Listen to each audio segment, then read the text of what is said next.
ভাই জীবনে যা করেন দেখছেন কি পরিস্থিতি, এই দেখেন জীবনে আপনি যাই করেন, ঠিক আছে, বন্যায় মানুষের ঘর ডুবুক, ঠিক আছে, ঘর ডুবতেছে দেখতে পাচ্ছেন, দেখেন কি একটা অবস্থা।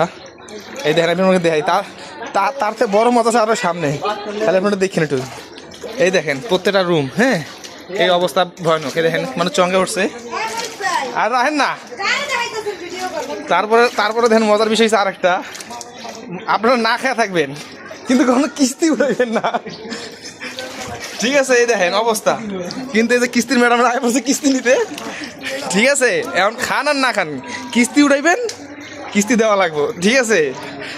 এখন ওনাদেরকে কিছু বলে লাভ নাই, কারণ ওনারা তো পরে চাকরি করে, ঠিক আছে। এখন বন্যা হোক আর যাই হোক কিস্তি আপনাদের দিতেই হবে, ঠিক আছে।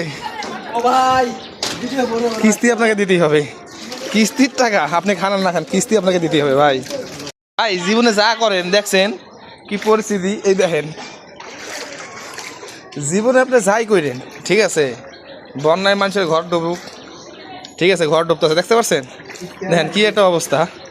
এই দেখেন আপনি আমাকে দেখাই, তার থেকে বড় মত আছে আরো সামনে, তাহলে আপনারা দেখেন একটু। এই দেখেন প্রত্যেকটা রুম, হ্যাঁ, এই অবস্থা ভয়ানক। এই দেখেন মানে চঙ্গে উঠছে আর রাখেন না।